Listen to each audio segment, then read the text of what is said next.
Hi everyone, thank you for joining me here. This is going to be part of a bonus show for the podcast, the Gray Stage podcast.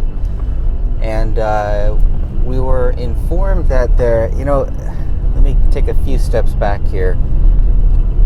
One of the big questions was, one of the questions that I had was, what was the last known interview that David Crowley ever did publicly? And we know he was posting on Facebook and on social media publicly up until December. And it doesn't appear to be anything weird or anything odd from his other posts, going back all the way to 2012 and all of that. So I don't see anything strange about what he was posting in those last couple months on social media. But trying to find the last known interview or podcast or anything that David Crowley did, I couldn't really find anything for 2014. So I don't know, that was like, well, maybe he just didn't record anything in 2014. But what you're about to hear right now is a very special interview with someone who was listening to a podcast in 2014, I believe in November of 2014. And she hears David Crowley call into the podcast. David Crowley is not the guest on the podcast, but he calls into this podcast, apparently on Blog Talk Radio. And he's basically saying, he's fearing for his life, and there could be people after him, etc., etc. So I'm going to let this person go ahead and explain all of the details of what she knows about this call that happened. And I'm curious to hear everybody's views on it. But if anybody can help us kind of track down the source, what podcast would be good, obviously. Based on that, we could probably go back and find it. So if anybody can help us with that, please, we really need your help with this to find the podcast of where David is talking about this stuff. So that's what you're about to hear now on this bonus episode of the Gray Stage podcast. But if anybody can help us track down the source of this podcast, that would be great. So we know it's around November or December of 2014 when this happened. And we know that the person we're about to speak to was listening to a podcast on Blog Talk Radio. And it's a male podcast show. David calls into the show, and basically I'll let the person take it from there. So if anybody has any tips, any tools, any way to help us find the source of this interview, we would greatly appreciate that. All right, thank you all very much. Have a blessed day. Okay, we have now started this recording. I had heard him over a Blog Talk Radio that year before he passed away. I would say sometime in October or November. And he was saying... 2014? Correct, yeah, I'm sorry. Yeah, in 2014. And I was just listening in to, some host, and I cannot remember his name. Otherwise, that would solve all the problems. So I'm having a hard time remembering who the host was to this Blog Talk. And it's just something you dial in a number and you listen in, or you can, hit a number and ask the host to speak with you. And I was just listening in, and I heard David calling in, and the host, picked it up, and David was, what caught my attention was he said he lived in Apple Valley, Minnesota, and I lived near there, so that caught my attention. And he was panicked. He was very upset saying that he was not suicidal and that his family and himself were receiving threats, that they were going to be killed. And he kept repeating himself that he was not suicidal. And he was just very frazzled. And he said he was a producer of a movie. And I just wish I could remember more of that. I wish I could remember the host so people had something to go on. He was very upset. Very upset. Honestly, my opinion of it was like, oh my God, this guy's crazy, because, you hear something like that and you're like, oh, this is weird, And then after, what happened to his family, it was sometime after that I recalled it all, because I didn't even, I didn't link it all up right away. And then once I realized that that was the guy, it was quite shocking. Now, how did you realize that it was the same guy? Well, he said his name was David Crowley. And then... Same voice? Yeah, same, yeah. And he said he was a producer of a movie and he lived in Apple Valley. Not a lot of producers out here. I absolutely know it was him. And he was not calm at all. He was very scared. So. Was he loud? Was he? It almost kind of like your heart is racing, kind of feel. Mm-hmm. Like panicking. Mm-hmm. Had you heard of David Crowley before all this? No. Well, yeah, I think I just didn't link it all up because, my pastor, who I used to listen to, he would talk about this new movie coming out, and I don't remember too much of what my pastor said. I did not, in that call when I heard David panicking, I did not link all that up together either at that time. How did the host take it? Do you recall? He was like, whoa. From what I remember, I don't remember the whole conversation, like exactly, because, it was, 5 years ago or so. I just remember him to be like, okay, like he was trying to calm him down a little bit, And David just called in. It was a call-in show. He wasn't a guest or anything like that. No, he calls not a guest. Right. Do you know about maybe what was the show live, or do you think it could have been a pre-tape show that was live. It was that kind of blog talk radio show. I believe most of them. Well, I don't know. I don't know enough, I guess, about blog talk, but at that time it was all live. Yep.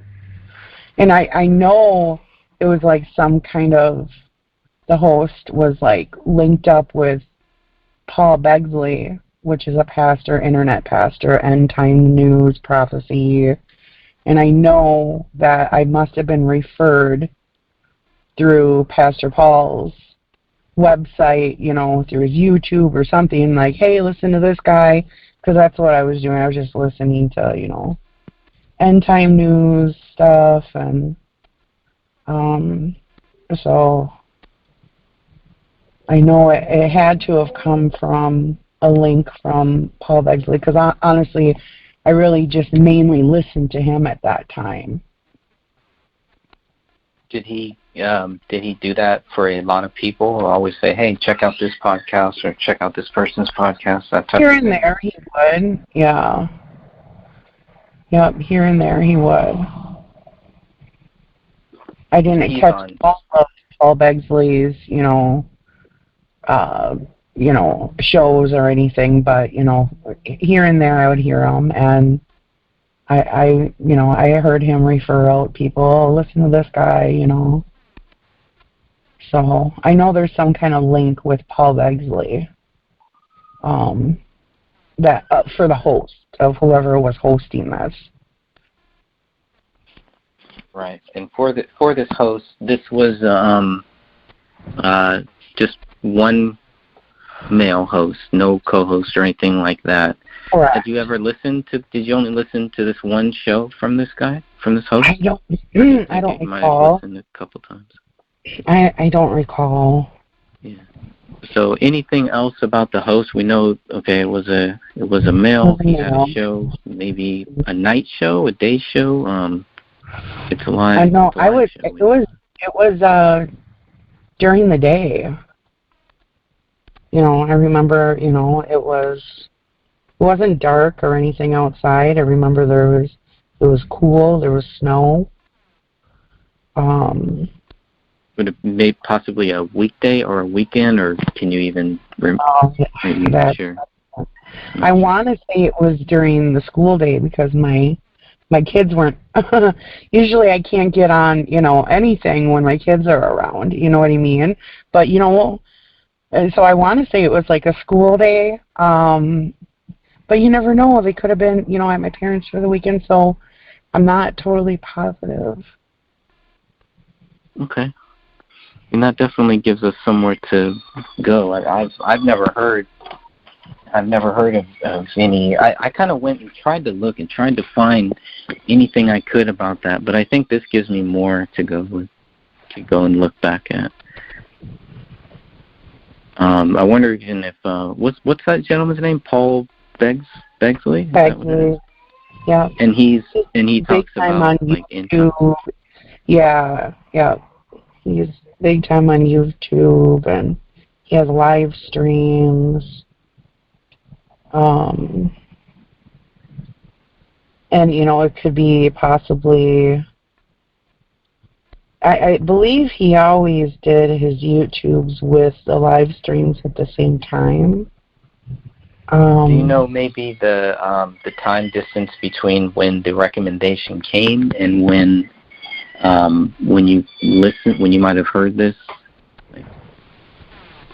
I don't know if it's going to be really relevant, just only to try to find, only to narrow down a certain time of when this show happened.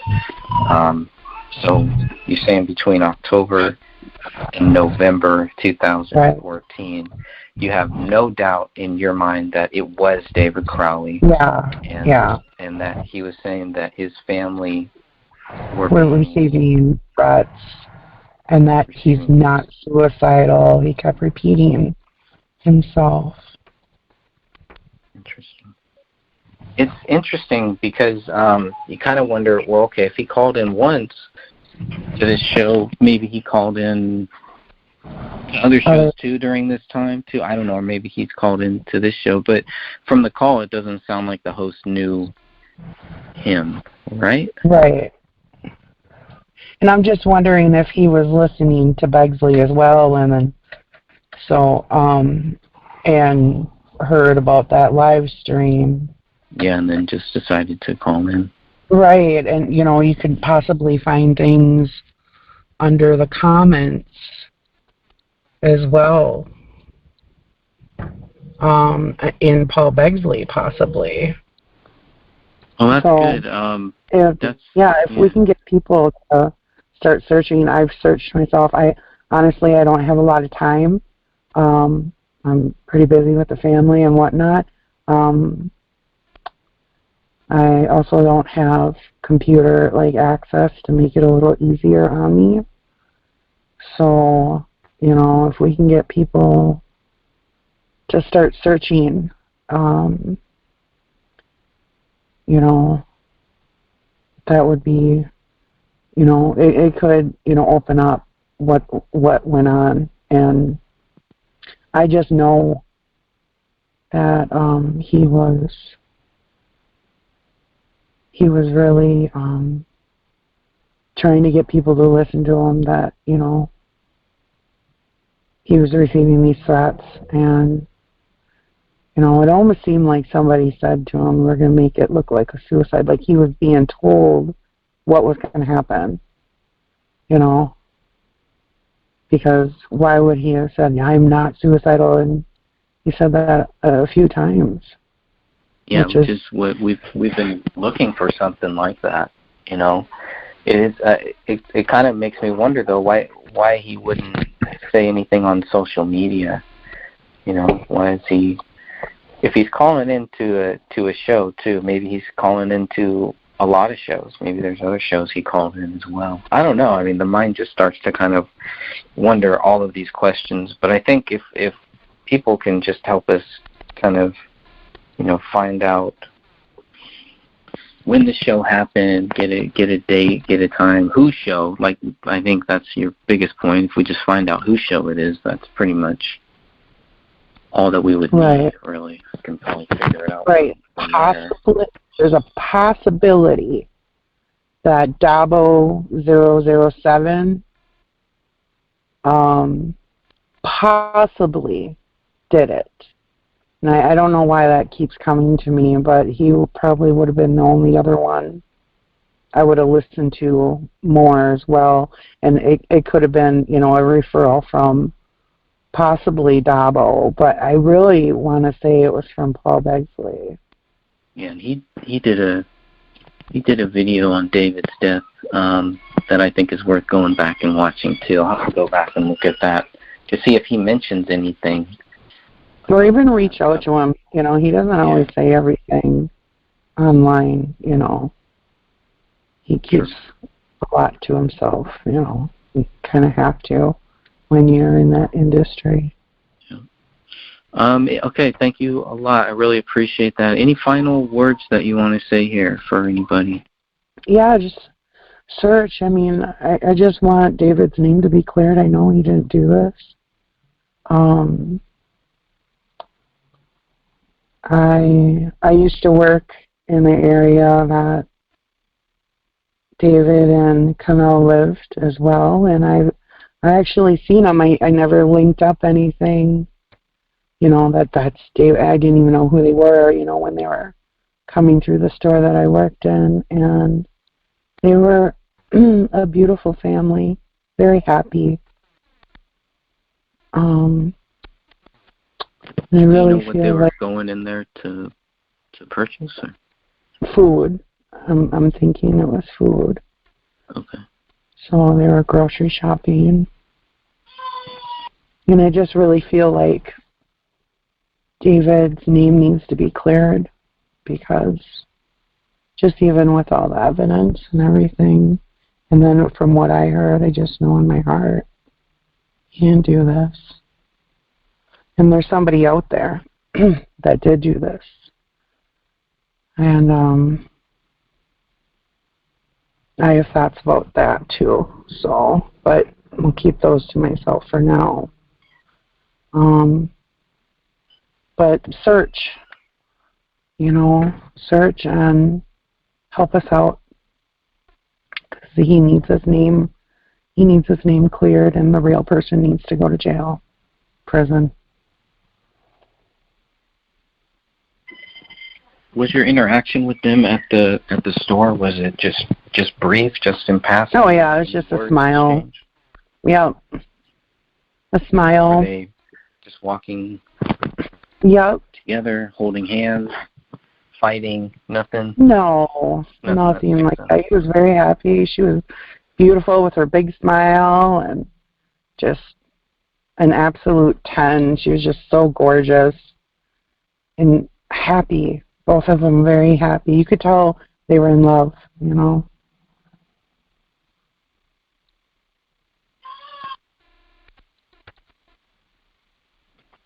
Very sad. And honestly, I thought David was really hot. I mean, I'll just put it out there. I thought he was a very good-looking man. But she was a very good-looking woman. They really stood out. They stood out. Yeah, they stood out. They were. You could tell they were a good family, and yep. And then somehow you found this case, and then I don't want to get into too much of that, but Is there like a time frame, like the last year, 2 years, or longer?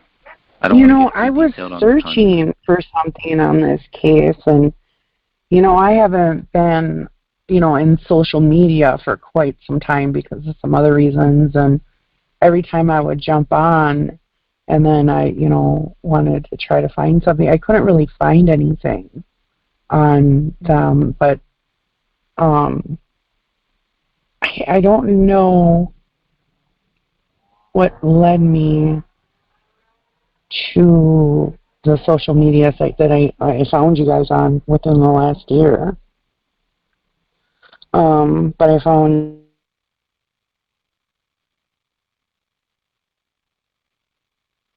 the social media website for, the one I'm talking about. And then I was like, yeah, this is, and then I kind of said something back in September, and I think I just didn't give enough information then. And then a week or so ago, I heard a little bit of the information that you guys did have, and it didn't sound like the information I had. So then that's what really made me reach out to you, Greg. And I just wanted that to be out there because, there's got to be something that can point everybody in the right direction. And, for the police department, I don't think the police department, I think there's bad apples in anywhere you go. I think the police department, any experience that I've heard of, because like I said, I've lived around that area, they were there to protect and serve. But it doesn't mean that, things weren't brushed under the rug with this case. It just, I don't know. Any experiences that I ever had with them, it was always the right way. They did things the right way. But with this case, it's clearly things weren't done the right way.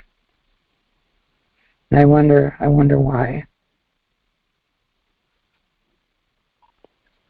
Yeah, I think we all kind of wonder that. It got to a certain point, and they were just kind of, everybody was told what to go with, and that's kind of what it looks like here. I mean, I think you had a lot of people that were trying to do something, to find what the truth was, but I don't know how normal it really is within 24 hours to come out and say that the case is solved, basically. We don't even have autopsy or anything done. Yeah, I don't have anything.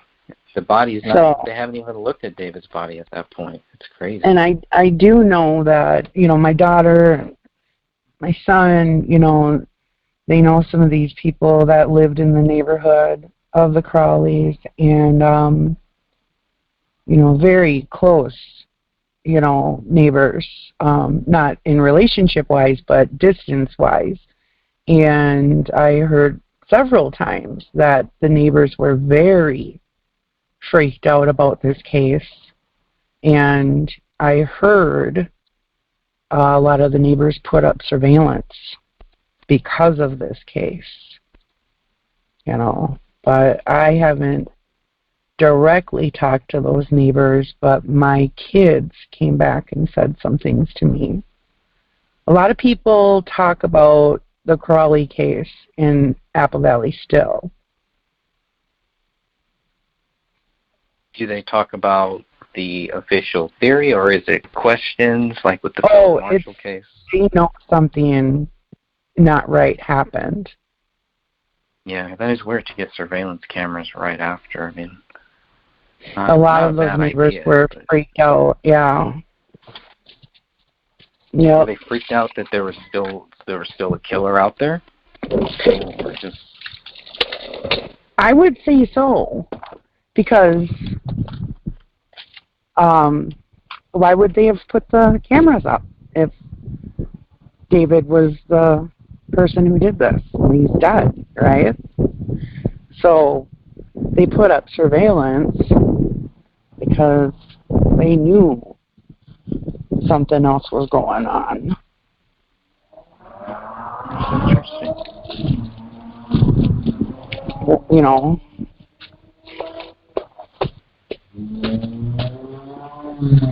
I wonder if these neighbors also have their own questions about things that happen. We don't really hear that much from the neighbors, except for one. That's about it. Yeah. I didn't get too much into that one, but you know, but I mean, maybe that would be, you know, a good start to hear from them as well, you know. Yeah.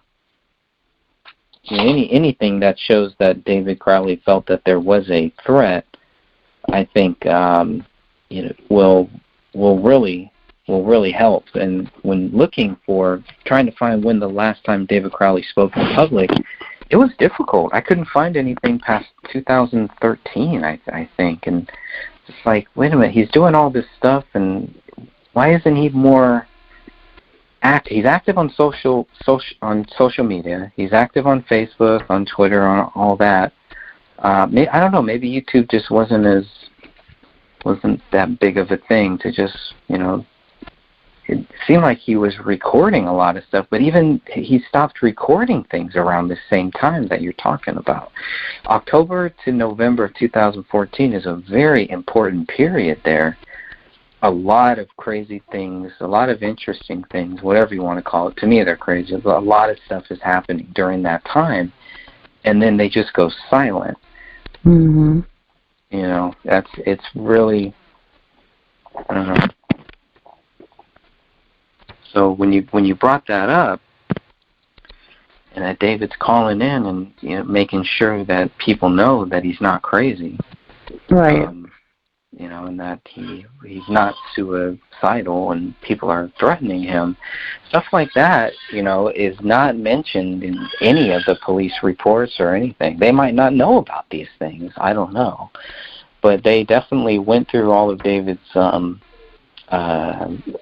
mail and, you know, through all of his text messages and everything, and they didn't report of any threats, of any people threatening David. David has publicly stated way back, even in 2012, he was getting threats. So it's not a big shock there, but it is a little strange how, you know, if there were threats mentioned in a text message, in a phone call, on a radio show, none of that is mentioned in this case, because obviously that's not going to help. It's not going to help them prove that David Crowley is guilty. It might actually give us some reason to maybe doubt that he is. So I think you hit on something really, really big. In those threats in 2012, was he saying that the threats were similar to what I heard? Yes. No, they were more towards him, I think, not really towards the family, and he didn't really make it a point to say, you know, that there were, you know, that I'm not suicidal or anything like that. Okay. I haven't heard anything like that. The only time I think Sean Wright has publicly said something that David Crowley told him that he was not suicidal, and on the Hagman and Hagman show, privately, one of the hosts said that David said that he was not prone to suicide. So there's a couple things like that, but there's no audio where he just comes out and says, "Hey, I will never kill myself." You know, I'd love to find that audio if it's out there. So, but when did he say that to? More general. Oh, okay. When did he say that to Hagman? Yeah. Pull that up right now. That would have been, I want to say 2014 as well.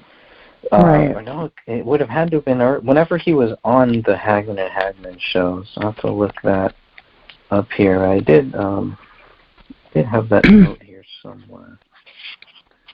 So I did listen to Hagman and Hagman too, and that was somebody that Paul Begsley would have talked about. Right, but that was said after David died. Okay, so that's... So after David died, the Hagman and Hagman show, they were actually one of the only ones that really came out and were like, hey, why aren't people questioning this? And they were very vocal about that. And I know they've gone through some family problems recently. Yeah. So let me see. CanadaFreePress.com is where the article is from. Number 79. It's a good thing I source things in my books. That's really something handy here. Doug Hagman. Okay, and that must have been 2012. So the Hagman and Hagman report. They reported on January 25th, 2015, talking about how David said that he was not prone to a suicide back in 2012. Even way back then, it's just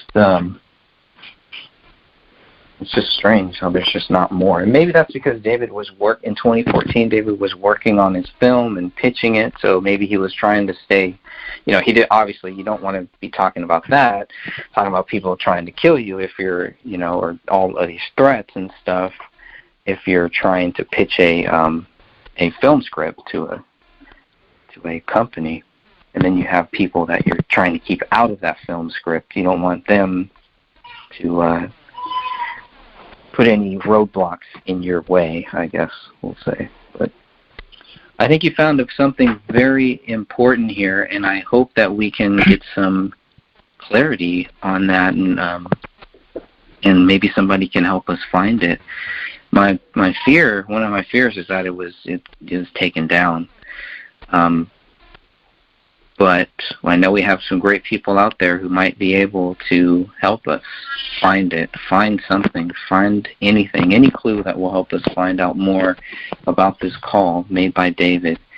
I think that is a big deal, and that is something that we could possibly give to investigators to give them more reasons to reopen the case. Right. Well, I hope this helps, and it would be great if it does, because the person who did this, they're still running around, and they need to pay for what they did. There's a murderer out there, and not only a murderer, but I mean, the way he did that was just really, really bad. Very cool. Would you be open to maybe coming back on if we are able to find any leads or anything like that, or if people might have some other questions? Sure. About it? Yes. Yep. All right. Well, thank you very, very much. I appreciate it. Thank you. Have a good day, and we will be in touch. Thank you. You too. Take care. You too. Bye now. Bye-bye. Our feelings do not give us justice. Things aren't so just because we think it's so. And the family and friends have got to understand that. We're people that are just looking at this from a distance. I want to thank you all again for listening to this podcast. I really appreciate it. This is the monthly podcast, the Gray Stage podcast. Thank you so much. We will be back next month. Thank you.